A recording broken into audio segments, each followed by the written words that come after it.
This is part one of Hard Times Canceled by John Stephenson. Hard Times is a piece about a transgender prostitute living in Milwaukee in the 1980s, and a serial killer is preying upon May's community. And so she takes on herself to try to find out who the killer is.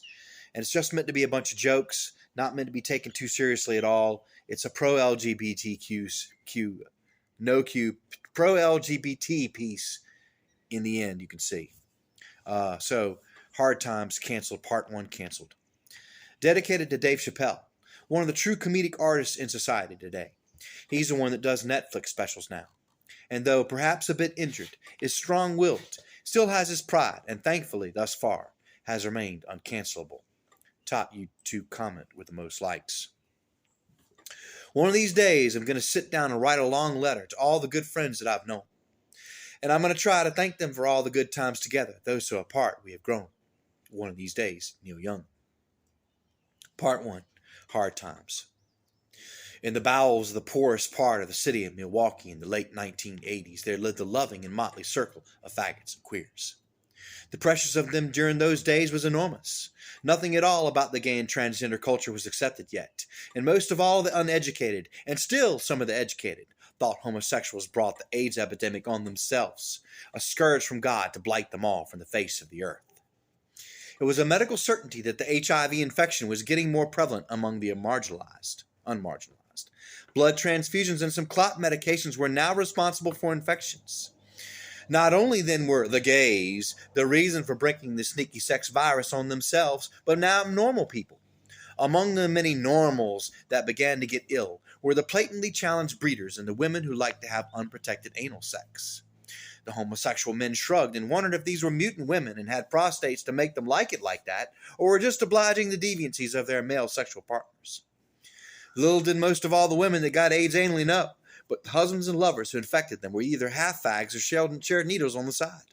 Sure, Bill, you got HIV from heterosexual sex, topping a lowly girl even. Sure, George, we know you obviously had to have a very bleedy case of herpes to get yourself AIDS when you boned that skank. Since the times were so rough, the fags in Milwaukee bonded together like flies, collecting at the Haven, a local gay dive bar, which served the crowds on the rougher side of queer. Queens were tough back then. They had to be. In schools, most of those who were born openly effeminate got beaten up regularly. Every single day, kids called kids faggots and queers, and sometimes worse, and the teachers never did anything about it. Social pressures were so bad in Milwaukee, the bond between the homosexual and gender misfits was stronger than it ever had been before, which truthfully still wasn't all that great. Like always, lesbian and gay males didn't get along all that well. You could say, though, that they began to skip along merrily when a serial killer was suspected of operating in their territory and preyed upon their proud community. 6 regulars who frequented the Haven that were found dead were all gay or transgender, and 4 more were missing, whereabouts unknown. No patron of any establishment wants to go in with drinks with some friends to find out some were brutally murdered by an unknown assailant, and one who fit the profile of being next. They began meeting at the Haven at 1 p.m. on Sundays. They had to, of course, unfortunately give respect to the married and closeted homosexuals that frequented the gays' bars when they told their wives they were worked late at the office. They were all highly religious and made it a point to go to church every Sunday. They gravitated between a fondness for either the grittiest of MSM who dressed like men, or MSM who dressed like women who had sex with men for money. May was one of these cross-dressing female impersonators, though no one in the bar ever called her a cross-dresser or a female impersonator, or they were met with either a sharp tongue-lashing or a slap across the face. May was 38 years old, and after reading some scholarly articles by some professionals at the forefront of homosexual and gender studies, started calling herself transgender. She said it often enough, but thought it was never going to catch on. She was skinny, with wiry, thin, and unhealthy-looking brown hair, as if she washed it too often or was getting pulled out too much. The intensity of her eyes was unequaled among the other transgendered of the days. She had a hot temper and was a bit of an alcoholic.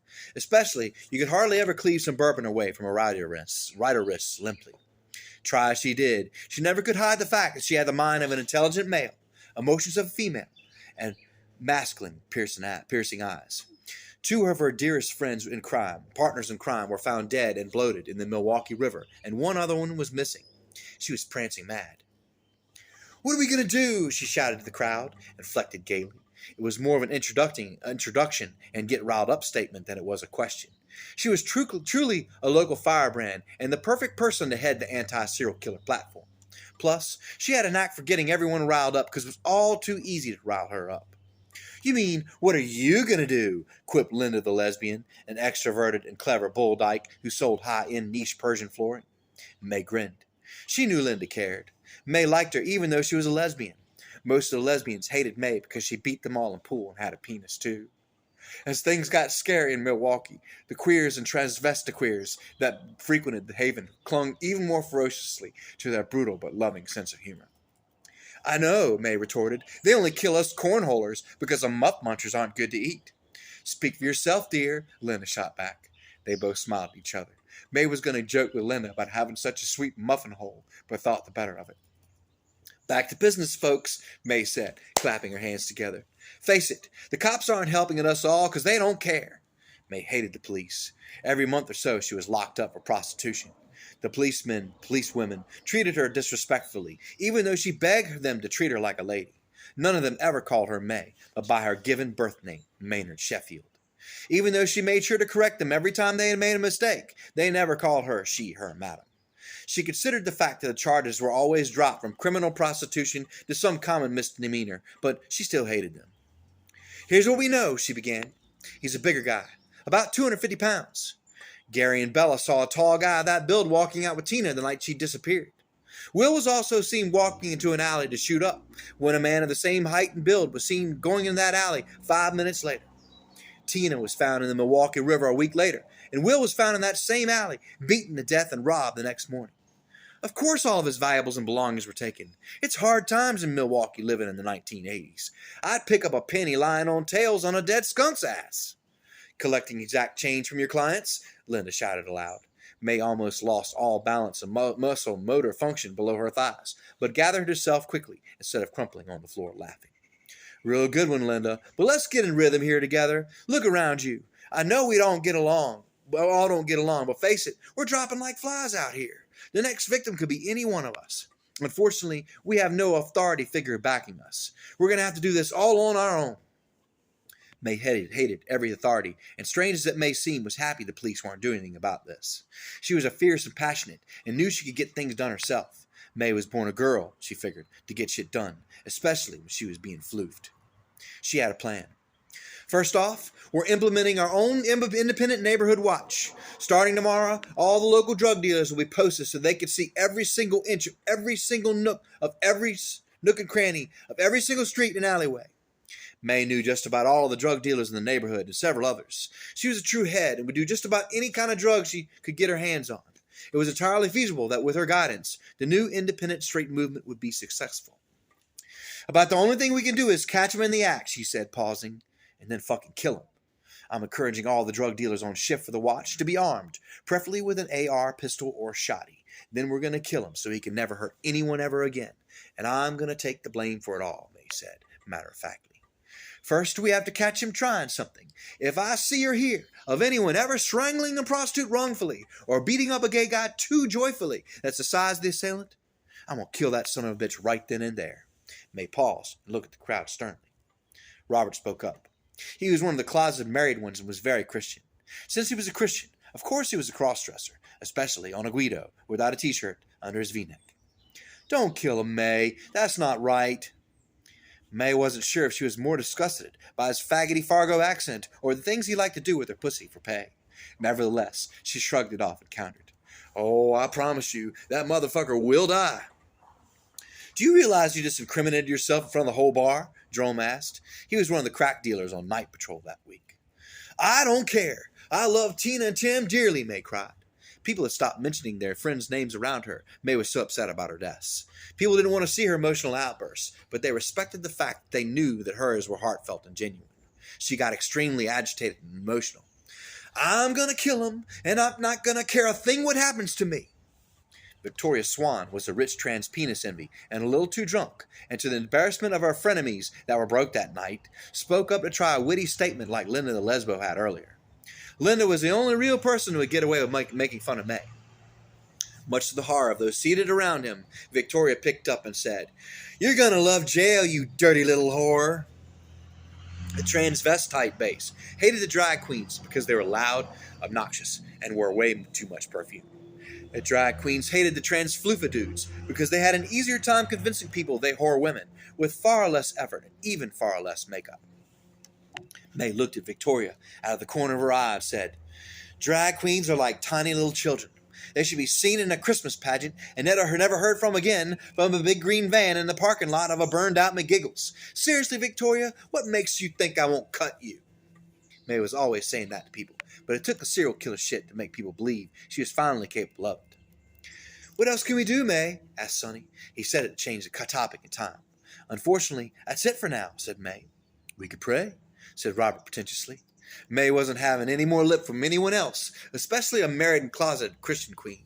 "You better pray your wife never finds out where that big furry mustache of yours has been brushing up against. She better be glad I'm one of the ones who frequently washes her nutsack." Few said anything to anybody about what they did or who they did it with. There was no mug tome around then, and people actually respected each other's privacy. The business of outing a local for anything they did was frowned upon. "How's this?" May asked, glancing sideways and giving Robert the eyes that say don't. "First of all, I'm gonna fucking kill him. If the police can do whatever the fuck they want to around here, whenever the fuck they want to, for this one time specifically, justice is mine, saith the Queen." Everyone chuckled at this. May was pretty funny, especially when she meant well.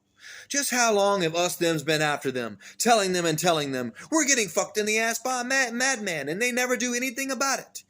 She paused and gestured to outstretched arms toward her audience. "Everyone in here has been telling them." May grew louder. The crowd got unsettled by her energy. "I'm gonna kill him, and I'm not gonna care what happens to me afterwards, for the rest of my life. And no matter what happens to me inside a prison, as long as I was the girl that gutted him, I will smile every chance I get thinking of his blood on my knife, or Tim's knife." May reached into her pocketbook shakingly and pulled out a 4-inch double-bladed case knife and held it in the air. Tim had loved that knife. He lovingly glued some pink and purple rhinestones all over it so it'd stay in place better when he was bending over and coughed when he was cavity searched before a jail. He had a spectacular sphincter. He was sorely missed, especially by the closeted and married Christian queens. They sobbed at their table of 3. May shed no tears despite them dumb fucks. She was ready to wrap things up. "Okay, guys, you know what to do. Let's say it together just like Tim used to." The bar hated this part, but did it just for May because she was doing her part. Not everyone in the bar liked May, not even a 20th of them, but most of all began to respect her. A gay song in the air was wafted by DJ D20. They all rolled their eyes as they were made to say in unison, "Let's go!" in 2 punctuated syllables in the most annoying homosexually inflected voice ever. May swaggered off the stage, swinging her feminine but muscular arms gracefully. Sarah walked up to May immediately. He changed his name from Jordan to Sarah as a loving nod to Peter's son. "Is everything going to be all right?" he said, beaming. Even though he dressed as a woman and was very convincingly transgender, he decided he identified it as a male. He so desperately wanted to cut his junk off, but May had counseled him wisely not to have any operations until he had a good long time to think about it and was absolutely sure. She told him it's best to try to live like a girl for a while and still have the option to back out of it rather than to hack out of it and not. Sarah was pretty wise-ass for his age, though May at first was confused about him choosing the name Sarah and identifying as a male. "Boy named Sujoke," he always told people. He actually had a healthy and supportive family. May wasn't too concerned about his mental health when it came to his nurture. From all she knew and he told, he was never physically, sexually, or even verbally abused. She was concerned about the fact that he had good heart, bad brain syndrome. His nurture was stellar, but his nature, not so much. He was a little twisted, and his sense of humor was sometimes too much for people to handle. "Say that mess again and people will never, ever want to speak to you. Ever!" May once had to tell him. She was referring to the anti-sign joke Sarah was going to give Tracy when Tracy wanted to hitchhike to Austin, if he really actually decided to do it. Tracy was a small but squirrely white transsexual who identified as non-gigglebite, which meant you could use either pronoun or they, them with them. It was strange that a lot of them insisted on being called they, them, because sometimes in syntax it breaks good proper English sense. But Tracy didn't get too offended too easily, and also didn't have multiple personality disorder. She, he, they, them Tracy was 24 years old. May was going to give Tracy a placard for her to hitchhike, which read, "Need to be dumped off dead in a ditch somewhere on the way from here to Austin, Texas," for her to hold up for the truckers. Tracy was a firecracker and could defend herself well and was even good with a knife. But them's friends, and even them's frenemies, convinced him from hitchhiking. Sarah was going to turn it to the best anti-joke ever, but May convinced him that, though funny, was appropriate and offended most every them's. May reached out and grabbed Sarah's ass as a joke. Yes, dear, everything is going to be very okay. Never doubt yourself. If you have fearlessness, determination, and courage, there's no limit to what you can accomplish. And Sarah May tilted her face. If you ever turn a trick, you know I'm going to beat your faggot ass. For real, May punctuated. I know, said Sarah, tilting his head down. He and May knew he had the fantasy of becoming a dirty little whore, and eventually was going to cave in. Then, of course, he'd love it and never stop. Oh, well, he'll get his ass beat, one time for good measure, if he does, May thought. Sarah looked like a puppy that was in trouble and knew it. Seriously, Sarah, May said calmly, I've talked to every drug dealer. They're mad because they've lost some good customers. Every inch of this neighborhood is now going to be under watch constantly because of us. Sarah grinned wide-eyed at May. The love was there. Thinking a good time to lighten up the mood, May kid Sarah. However, you're still putting makeup on like a girl again. Don't be scared. When you put some makeup on, put some floofing makeup on. And then froze and stared into space for a full minute, looking stupid. It was one of her better trance jokes, personalized especially for Sarah, and Sarah knew it. Sarah rolled his eyes. Isn't looking like a girl the whole point, he said, with a dramatic hand gesture and hip swish, inflected in the queerest manner possible. They both giggled at each other's jokes and hugged each other shallowly, patting each other gently on the back. Sarah pulled out and looked at May. You get him, she said, wagging her big finger at him as he walked away backwards, going home to sleep in his own bed, in his own room, with his loving and supportive family. Oh, trust me, May said plainly. We're going to get him, May said, through her narrowed, mascaraed eyes. 3 weeks later, May was out tooting for fruits and looking for prospects. She proudly whacked the side of her poked-out rump, said to herself, On patrol for sickos! She laughed at her double entendre. She walked along with a young gay couple. Dalton was 23 and short, and with a constant childish grin, full of pure innocent joy. Jeff was 35, about 6 foot, with a stern, determined look on his face. He decided him and his boyfriend would go along with May during these first few days, just in case May saw someone that she thought needed a killing. May wanted Jeff to be with her because Jeff was one of the more trusted members of the local gay community. He learned late in life that you had to always keep your mouth shut about most things or else. At least now he did it when it really counted. May could kill even someone that wasn't a serial killer, and even if it was a complete misjudgment on our part, he'd forgive her and never, ever tell.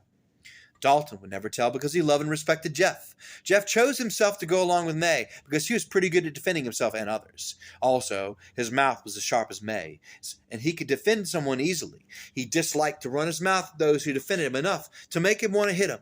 And if they did, Jeff would wreck salad and assume that he would stay out of jail as long as he didn't maim or kill anybody. Also, like May, he loved to make people mad, mostly out of love. He had to stop hanging out with the local bar gay drag queens. Knowing how Jeff was, they'd pick fights because they liked to watch Jeff finish them. Tonight they walked tall on the streets in strides, heads and eyes in the air, looking for anything suspicious. They spied an narrower alley than normal. May glanced at Jeff. They nodded together and headed in. Leroy was black, so of course he was a drug dealer. Leroy was the crack dealer patrolling the particular alleyway that night. It was the same type of alley, the dead bodies of the men who had sex with men that looked like men took men to do their men and drugs in. There were trash bags everywhere, and many nooks and crannies to poke yourself in the arm or fist or arm or poke another man in. May thought about bait a bit. That was part of the plan. And most of the fruit recruits were bitches and were having a hard time in Jeff's personal self-defense and confidence class. Half the class fags were still holding a knife limp-wristedly and weren't ready to fend off a 250-pound aggressive attacker. Jeff was going to give them another week of training and then be honest to all the volunteers again about their life expectancy. Then, after letting them sleep on it, he would ask again for volunteers. It had been raining and was muddy, so May wore a combination high black leather boot with a wide heel for balance. As they entered the alley, May scooped up a dead rat on the tip of her boot and flicked it into a pile of half-filled trash bags with the force to bury it snugly. She knew she had to turn a trick later in that alleyway and would smell it. The serial killers must be picking up trance victims in a car, May thought to herself. Tina would have spun cartwheels to a car of a John if her was meth. May was most likely safe because she never got into someone's car for sex and actually preferred getting humped against a dumpster. The rat now buried in some bags to rot. She felt better about herself. In the distance, walking to the entrance of the other side of the alley, was a dark, lumbering figure. May squinted her eyes and moved her head from side to side. Judging from the trash cans he couldn't help to brush up against, she saw he was the right size, weight, and shape. She stopped and braced herself. Jeff bristled up but continued to let May lead the way. Dalton slunk back, head down, looking stupid. As they pushed forward, May saw that the big figure walking towards them was a policeman. "Hi, officer," she said to him enthusiastically queerly. She was very polite to them most of the time. They all knew her, and besides, if she was nice and they weren't nice back, it was okay for her to pounce. "Shut up, whiny faggot," the policeman said. This was a new officer that May had seen from a distance many times, but hadn't the inopportune time to finally meet. "You turd in blue, how dare you say that to us? I bet you like wearing bow ties and got a mail-order bride." And May looked at them. "I'm May and I'm a girl." She was extra loud saying the part right after all of them's periods. "You're a faggot and you take it in the ass. Even if your dick was lopped off and cunted, you'd still love taking it in the ass," he yelled. May was furious. This guy was good at saying things that made people real offended real fast, just like her. She upped her game. Jeff was now behind May, looking stupid at this point. Surprised May mentally and, of course, physically had the balls to mouth off to a policeman. "Sure thing, sweetheart. Like any good woman, I'd poke my man pussy out to my man, even if I had a knife or twat. Speaking of married, taking the ass, and man pussy, how's your wife? Don't forget knife-a-face." May could tell that stung. She folded her arms together and hunched sideways like a cheerleader, gave duck face. The pig grew redder and redder and puffed pathos. Indeed. "Shut up, you disgusting pervert. I hope you die of AIDS, all of you. And about that serial killer, I fucking hope there is one. And I hope he, she, them kills you them, kills all of you thems before yous gets the AIDS. I hope. Indeed and definitely. Oh, and how is a funeral for your dear friend, Tina the Trans, I arrested 3 months ago, huh?" May blacked out. She grabbed a thick brown Chianti bottle that gleamed behind an Italian restaurant dumpster and cocked it back. She whacked the cop across the top of his head with her as hard as she could. Brown glass flew in the air and rained down on the sides of the pig's aging bald head. Reeling and done, he lunged forward and fell into a new, galvanized 50-gallon trash can. He drooped limp, face first and panting into the trash can, pressing hard against a full and tied trash bag. May was shaking. "Pull down your pants, they always yell to me before they are too rough with me," she screamed, a generalization of policeman tricks, especially when they were in uniform. She bear-hugged the knocked-out cop and removed his utility belt and dropped it on the ground. She bear-hugged him again, undid his pants belt, and unzipped his blue breeches. Spreading her legs and leaning down forward, she grabbed a hold of the back of his pants and flung them right down below his sissy-looking knees. Scooping up the pig's baton, she thrust it with both hands as hard as she could until she felt a pause. Pouting mad now, she hopped back, jumped forward, and ninja kicked the butt of the baton as hard as she could deeper into his hairy asshole.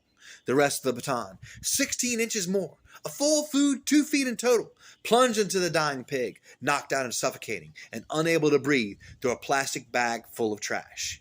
There the three stood, jaws agape, staring at the ass of an unconscious policeman, who began to bleed profusely from his brown eye. Blood collected around the beat cop baton, and a thin, red line drew down the back of his leg like cadet bridges. Blood collected in the right leg and the cup formed by his half-off pants. 5 inches of a baton handle shaped like an L jutted outside his body. Half was sticking straight out of his ass like a small black dick, and half was wedged and pointed down south of the crack of his bulbous, overweight bubble butt. That's part 1 of Hard Times Canceled. Stay tuned. Part 2 is good and part 3 is hilarious.